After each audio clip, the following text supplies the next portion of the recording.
Welcome to Conversations That Matter. I'm your host, Ron Gray. In this episode of Conversations, I sit down with new author and dad, Steve Adams. Steve has written a new book called Now What? A Divorced Dad's Guide to Parenting Excellence. Well, thanks, Steve, for joining me. You're welcome. Good to see you, as always. Good to see you. Good to see you. I'm excited about your book. That's coming out in a few weeks. Won't be long. We're in the gate now. I guess you would say. And I've had the chance to read the manuscript, so I've read it a couple of times, as you can see. Good. Now What? A Divorced Dad's Guide to Parenting Excellence. What in the world led you to this? Oh gosh, how much time do you have? It's been a journey, for lack of a better word. I mean, there's a lot of mental notes and a lot of experiences, a lot of life's hard knocks that I've been faced with over the years, and it's got me here to kind of fast forward. We could go on and on and on, but it's interesting that I thought about this several years right out of the divorce and put it on the shelf several times, as a lot of people do. Mm-hmm. Blow the dust off every once in a while, get it back out, write a few things, get up in the middle of the night at 2 a.m. and write some more notes, and would get frustrated many times because I would have some great thoughts and would just get complacent, and then I forgot about the dialogue. Mm-hmm. And that's very frustrating when you do that. And it may come back to you when you're driving down the road, and I would pull off and write it down. Right. So it's been a process. And then you get to the point to where it just feels right. It really started feeling right, and when I could see that there was some momentum behind it, and at that point I started really being a lot more observant.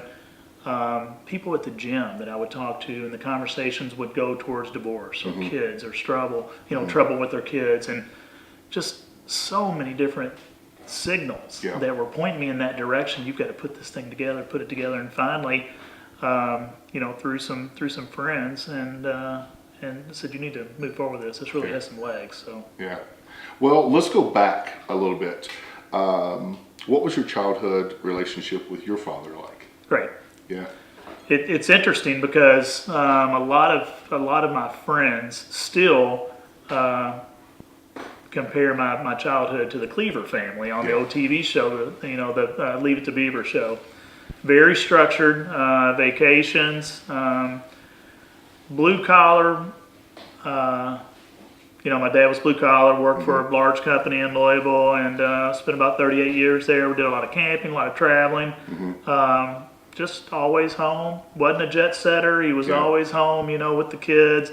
Wasn't out with the guys on poker night or anything like that. So, I look back on that now at 49 years old, and I think that's why my expectations were so focused on what inside the box, what a marriage and what a couple of kids was supposed to look like, and so it was a great childhood. Yeah. Memorable. I think about it every day. Yeah.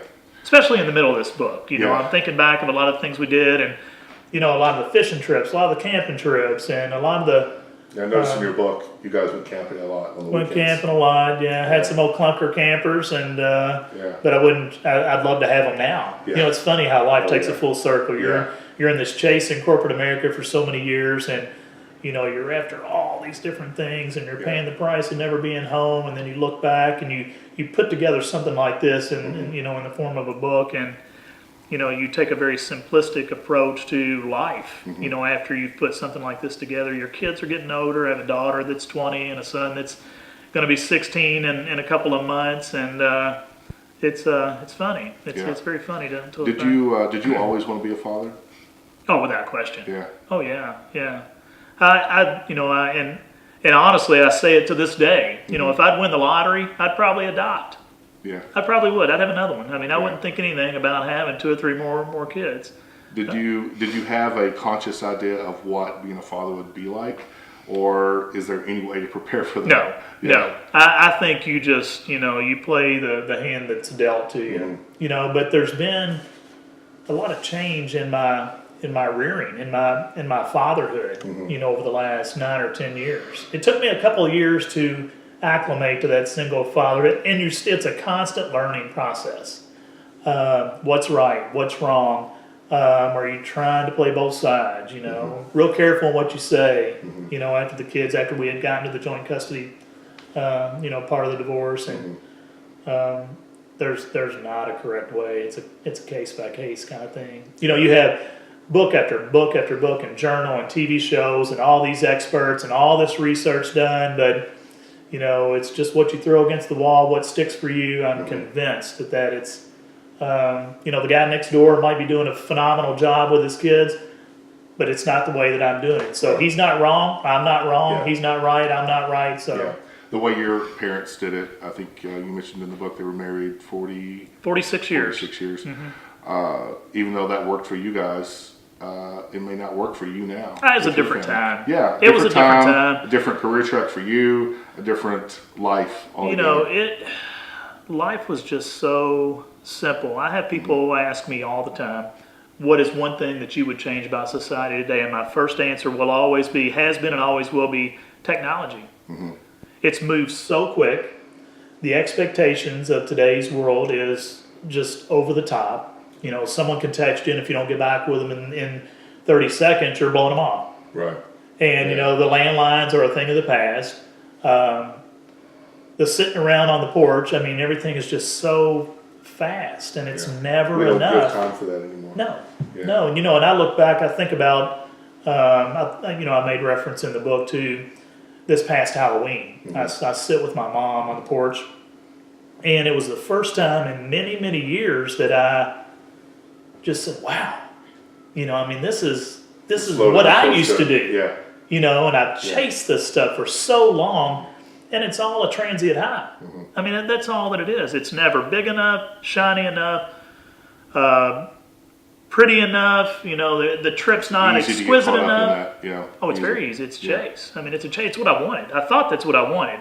I chased it for 2 decades, 20 years of just, traveling, work, and, home at 9 o'clock, back up at 5 o'clock, and just out of town, in hotels, in airports. And, it really hit me in the face this past Halloween when I was sitting and all these kids are running up and down the roads of the same place that I was, 40 years ago.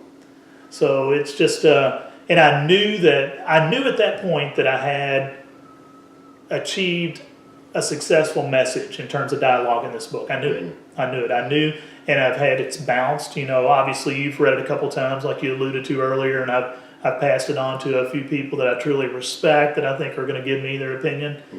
And it's all been good. It's all been positive. I'll get to this a little bit later because we're going to talk about the principles that you've outlined in the book. There's 8 principles that you've wrote about, and I'll get into this a little bit more later. But this book is not just for fathers. This book is not just for divorced fathers. There's a lot of people that say that. This is a book that really everybody should read. It's how it started out, of course. Yeah. Well, it's directly applicable to fathers, Sure. and you write very eloquently. So, but myself as an uncle, I don't have kids, but I have lots of nephews and nieces, and I'm very close to them, very engaged with them. And these principles apply there. These principles apply really in any relationship, but more, I think, intimate relationships, family relationships, true close friend relationships. So very well done. Well, thank you. Thank you. I'm I'm excited, obviously, and I know that everyone that takes a look at it says, wow, this is this thing has legs, and it's so exciting to hear that feedback. Well, it's a reminder for us to kind of go back to not literally the rocking chair on the porch days, but go back to the principles that we lived around. Reel it in a little bit. Yeah. I've had to reel it in a little bit and realize that without you can't do both. You can't be at the pace and the schedule that I was at and be where I need to be with the kids. You can't do both. Right. If you can do both, I tell people all the time. I was telling a guy recently, I said, man, if you could really do both, because he was, we were talking a little about, how guys kind of talk about, well, I just don't know if, I can stick this out, and, it can't be that difficult to do this and maintain the level of, my schedule and work. I said, you'll never do it. Yeah. You'll never do both. Yeah. If you could do both, and you could balance both effectively and be a great father and be at all the games, and I'm certainly not portraying super dad. I'm really not. I'm just being realistic. if you could do both, there would be no need for nannies. There'd be no need for house, and that's what guys bring in. They'll bring in somebody to kind of pick up and drop off, and It's not the same. you can't. No, Yeah. it's not the same. You can't do both. Let's talk about your kids a little bit. Okay. 20-year-old daughter in college and 15-year-old son in high school. Yeah. I'm Tell us getting about old, them. man. I'm getting old. My goodness.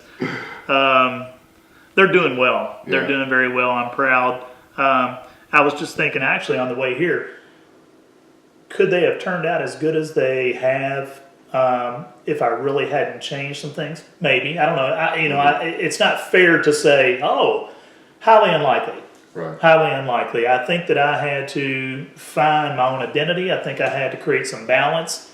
And, I remember back the first day that we kind of split and it was official. I mean, it was literally the proverbial pulling the door behind her and left. Everything was final. I looked in the mirror, and that's where a lot of this started. That big light bulb went off. I was like, oh, shit. I mean, what did I sign up for? I fought for a year. Yeah. Through the custody and through all the mediation, which wasn't easy. Sometimes we had to go in separate rooms, and it just wasn't, because I was not going to agree to anything less than what she wanted. Yeah. Now, this was a situation where I had to make the decision and deliver on. I just had to decide if I was going to stay consistent and do those things, So, What do you love most about being a dad? You could talk all day on that one too, but I could, but what's the most fulfilling part of being a father? I think seeing your kids succeed and learn and kind of get on a path. I remember before my daughter left for college, we were sitting down in the Highlands having dinner, sitting outside, and I told her, you can get your undergrad, you can get your master's, you can get your PhD, you can get your doctorate. None of those classes teach work ethic.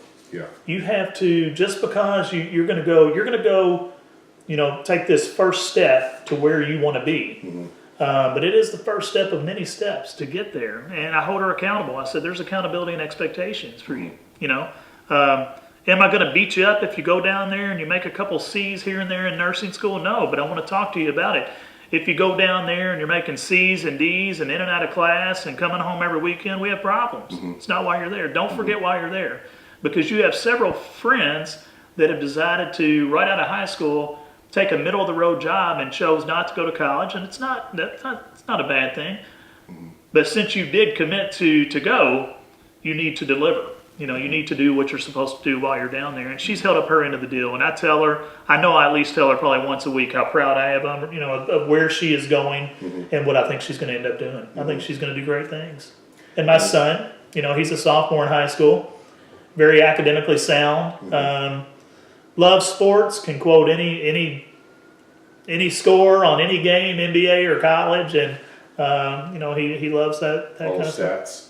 All the I can never stats. keep up with that. Well, neither can I. I do good to go to bed and remember the score that I watched the game the night before. But he's very mechanically inclined since he was young. He'd be putting the Legos together, and I said, oh my gosh, he might be in speed school here, and as an engineer or something. Wouldn't surprise me at all. Things can change. He's still young. Yeah. But we're getting ready to start driving. Yeah. He's going to be driving soon, so that ought to be That's a big new chapter. that ought to be an adventure. Yeah. Yeah. You write in your book, what you're about to be privileged to inherit is the most important, rewarding, and satisfying new life you could ever imagine. How has that played out? Well, I'll tell you why I put that in there. Yeah. Because this book is for the guy that just really, he needs direction.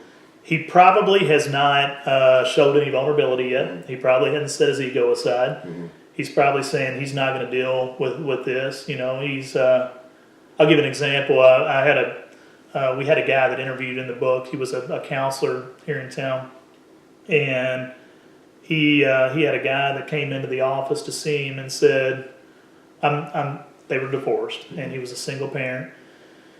And he said, I've had enough. I've had enough. I've tried so hard to cultivate a relationship with my son. It's just not working. So the counselor asked him, well, tell me a little bit about it. And he said, it's been 2 weeks. I've worked nonstop for 2 weeks. And when he told me the story, he couldn't even get the whole story out without laughing. I said, 2 weeks? Try 7 or 8 years. You know, it's not, I mean, you know, when you hear the old saying, Rome wasn't built in a day, Right. this is a whole different level. Yeah. Especially with the daughter. How old were your kids when you got divorced? 10 and 5, yeah. So half their life. Half their life. And as much for you to learn how to be the best. Oh gosh, yeah. I mean, I can say that, you know, rarely have I taken my foot off the pedal. You know, because it's an ongoing thing. It's not something that you do for a while and then you stop and, you know, because it's easy for them to gravitate into something else. It's consistency. We make reference to that, you know. Yeah. I know that you make note in the book that this is not a formula for fatherhood, especially a divorced dad, but it's got a lot of great principles in there. Is there an overarching idea or formula that you would define as a successful parent or a successful father? Well, I tried to create the dialogue to where the last thing I would want is for, you know, a guy to pick that book up and say, well, it's easy for him to say, here he spent 20 successful years in corporate America. No. I'm not the PhD or the marriage counselor or the social worker. I'm none of the above. I am that reader. I'm just 10 years further along. I've already been down that path that you're about to go through. Now, if you hang on and you listen to a few of these things, hopefully, maybe if it's just one. I was at a seminar up in Philadelphia years ago, and it was a 2-day seminar, a sales seminar. And one of the speakers said something that I've never forgotten and really it's very relevant to this book. He said, you're going to learn a whole lot of information over the next couple of days, but if you leave here with one thing you didn't come with, my job was successful. Yeah. And I believe that with this book. You don't have to implement everything from cover to cover. That's not what I'm asking you to do. I'm telling you that I don't care who reads this book. I don't care what your circumstances are. It's never too late to cultivate that relationship with your kids. I think that's the first step that men or women, anybody in parenting and divorce have to realize, maybe and accept for themselves, is that it's never too late. The first thing they want to say is, well, it's too far gone. It's too far gone, you know, and I've dropped the ball for too long. And that couldn't be further from the truth, you know, because I've firsthand, I've had conversations with guys that spent years, 3, 4, 5 years out of the divorce, and never could really mesh with their kids and find that common ground. And that common ground may be kicking a soccer ball around, going to a movie, or, you know what, their son or daughter plays a musical instrument and they go to the concerts. Whatever, it doesn't matter what it is. You have to find something there, and it doesn't matter at what age. It's difficult. Well, your kids were 10 and 5, so I mean, some may say, well, I'm too far behind. Let's go back a little bit and talk about your career path, because I know you talk about that a lot in the book. You've been a successful real estate. Well, I was a mortgage broker for about 20 years first. Okay. And then I was buying and selling properties as an investor. And how your conscious choice around being a more present father has affected your career track. Well, I mean, I was smooth selling, you know, for about 20 years. I had a nice book of business, you know, in the mortgage world and in the big bank environment, and things were going really, really well. What I thought was well, you know, at the time. Some things were spiraling, some things were circling the drain, and, you know, but you're oblivious. You know, when you're on that chase and you're out there and you're, you know, 5, 6, 7 days a week, and, you know, you've got a choice. Can I be late to this, or can I stay here and close this transaction and really build this relationship with this strong referral source? You know, I don't regret decisions I've made, and the reason I don't is because it's taught me so much, you know, moving forward. And it's changed me so much to get me where I am now. That's why I say I know firsthand that it can't be too. My kids were young, you know, and yeah, I was. But if I wouldn't have done the things that I had done, immediately from the day the door was pulled shut. I started. I didn't wait 2 or 3 months or 2 or 3 weeks. Right then, immediately, I started making changes and knew that without doing that, you know, that it would all be, none of it would be really worth anything, you know, for me to preach and say, well, I'm going to be around a little bit more. I'll try to do better. And 2 or 3 weeks pass by and I'm canceling appointments. I'm dropping them off at their mom's early.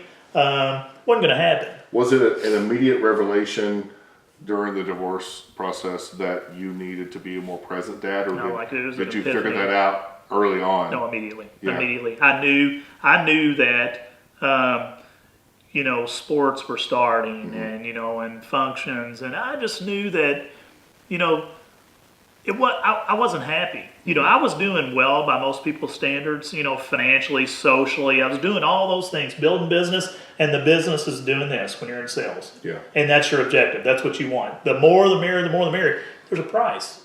There's a price for that. And that price is you're trading time for money. Yeah. It's that simple. Time with your kids. You're trading all the time with your kids, and you get home and, you know, they're in their pajamas already, and you're walking in the door loosening your tie, and they're going to bed in 30 minutes. Yeah. And then when they get up, you're already gone. You're back in the office, or you're at that breakfast meeting. So, you know, I for many years thought about that, and it's haunting. And it, you know, like the lyrics to the song.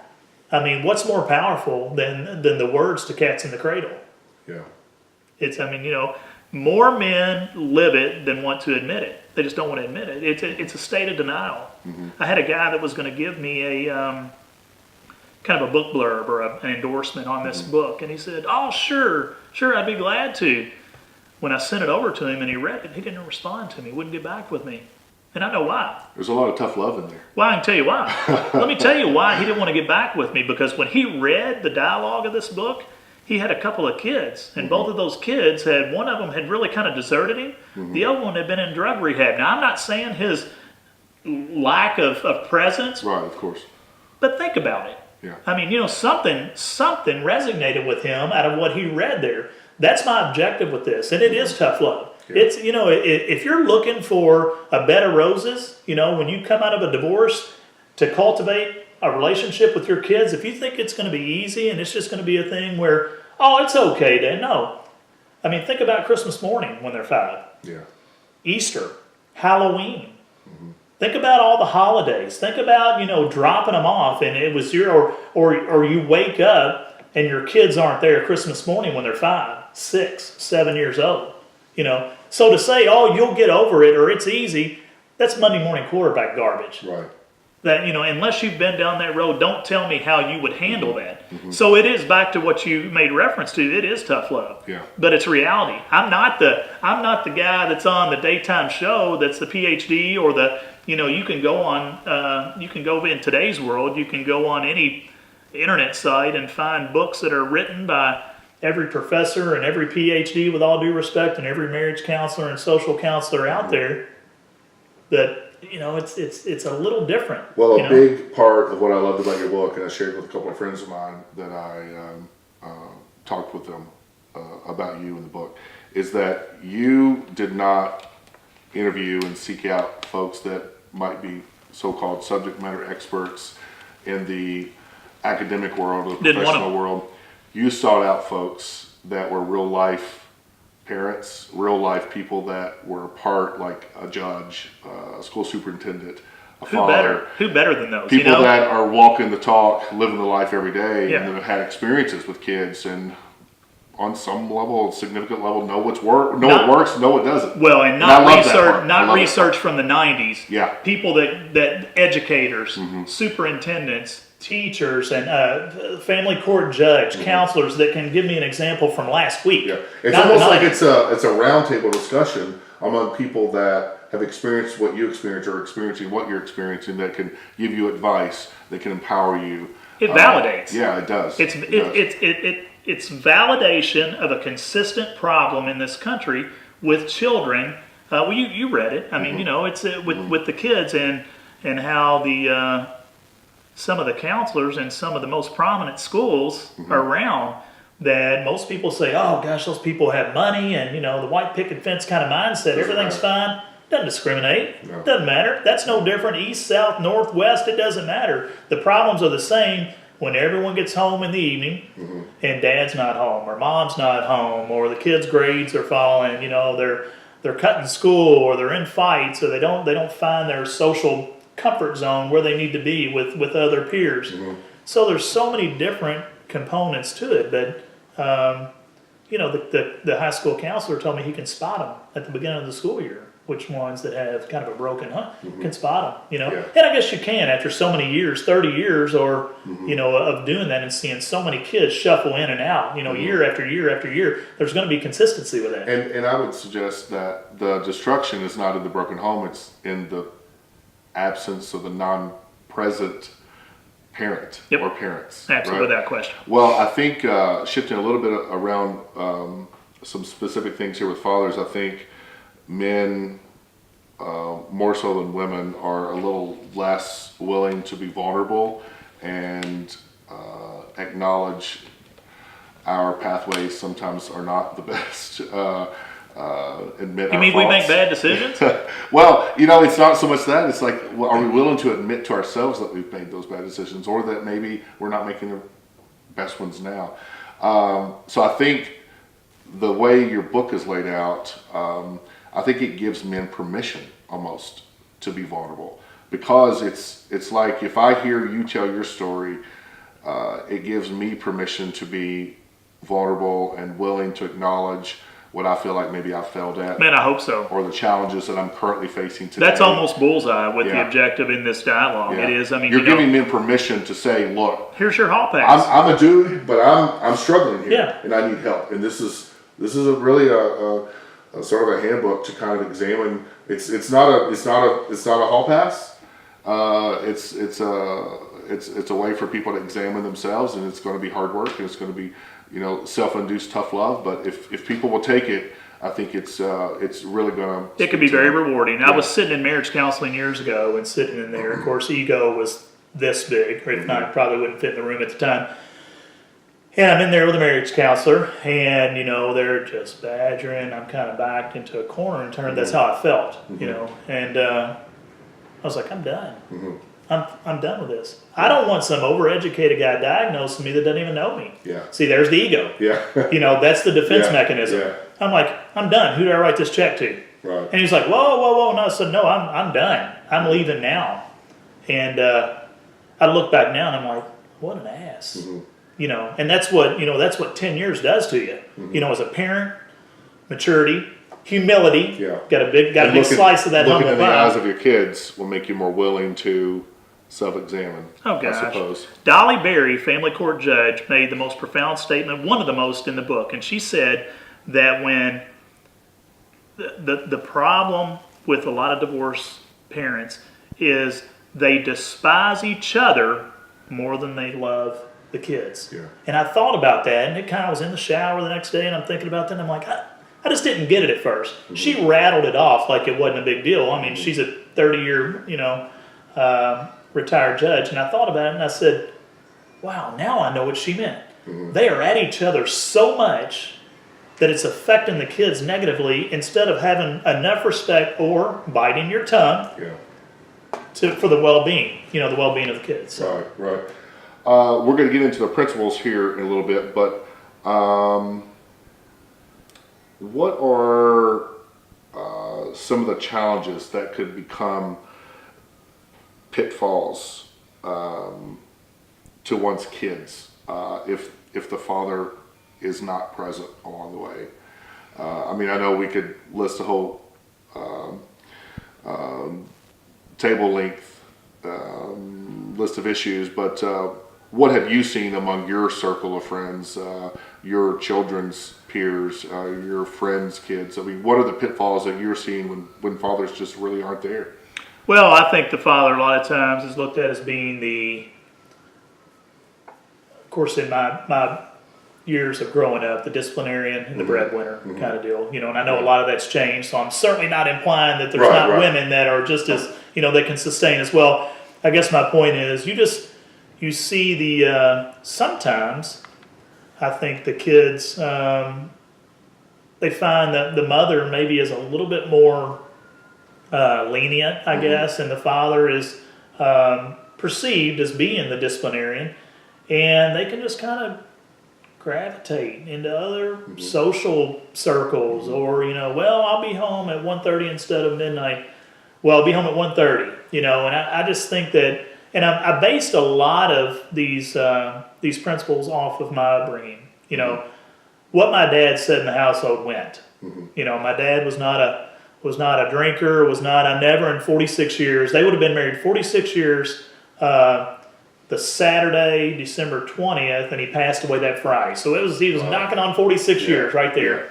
But what he said went in the house. And, if I can be just half as good in terms of structure and consistency, it wasn't like, for many, many years, I remember my dad being present, and then there he went off to the bar in the evening, and didn't get home. No. Yeah. I mean consistent. Yeah.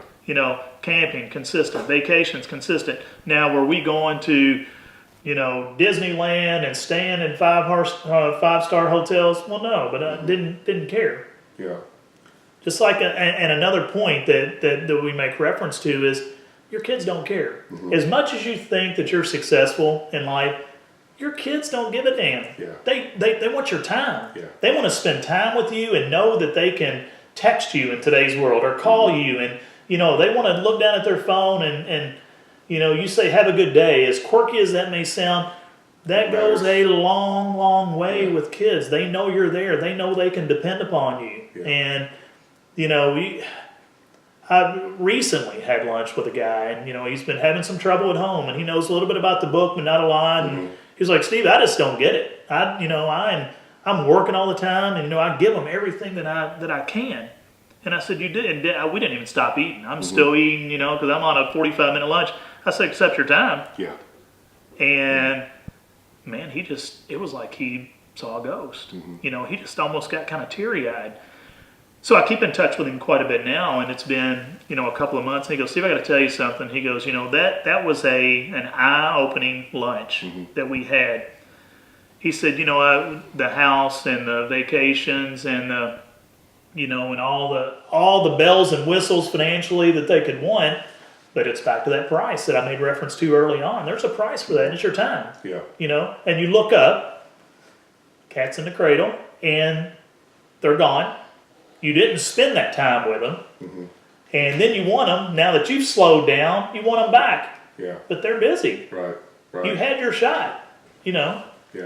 So I think you make mention somewhere in the book about sometimes you don't even have to be doing something. Like you don't even have to be going to the movies or going to the recital or going to the ball game. Just being together. Just hanging out. Yeah. And my son Carter, he's that age. He's 15. He'll stay up and kind of sleep late and get up, and he's okay with hanging out, flipping on ESPN, checking some box scores, doing whatever. Yeah. Go outside and play with his buddies. The second I left, he would text me and say, when will you be back? It's not a matter of we're not hanging out. He just wants me kind of there. Yeah. That's when I knew, when things like that started being consistent with my son and daughter, that progress was being made. Yeah. So then when that started happening, I knew that's where I came up with the consistency thing. Don't throw them off. Yeah. Keep doing it. If something's working, Yeah. keep doing it. Keep doing the same thing. Well, I think that, for me, that might be the best take on advice is to spend time with your kids. Yeah. Back to fathers a little bit. When fathers, I know we haven't talked much about the dynamic between you and your children's mom, your ex-wife. Privately, we've talked about how that has been really a healthy relationship. For fathers who don't have that type of healthy relationship with It's a their choice. children's mother. There you go. It's a choice. Yeah, how Hear me can clearly. you advise them and help them navigate back to a more healthy place, especially for, not just for the kids, but for the entire dynamic of the whole family? But let me make sure you understand. Yeah. We don't buy each other Valentine's gifts Yeah. and hang out, Right. and kudos to the people that did end up doing that down the road. I'm not one of them. However, I keep my mouth shut and I stay off social media. And I think we reference both of those. Yeah. I mean, it's just, keep your mouth shut if you don't have anything good to say, because the reality of it is they're taking notes on when you're badgering their mother. You know, and it's just, and I remember that early on firsthand. You know, I had made a comment and my daughter said, "Dad, why are you saying that?" And I was done. Never happened again. And I knew that it would continue to get worse and worse and worse. So do we correspond? No, in regards to the kids and braces and schedules and things like that, we're fine. But I mean, you know, it's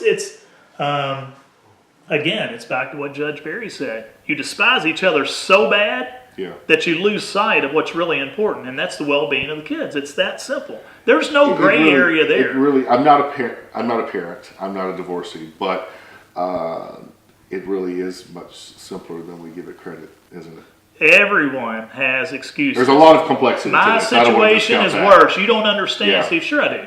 Absolutely. I most certainly do. Keep your mouth shut. And here's another thing. When I made reference to social media, I read some things on there that people post about their exes or about their kids that, you know, turned out working here or doing this or dressed provocative. It's total hypocrisy. They're not any better. You know, they are setting the tone. They're setting the example for their kids.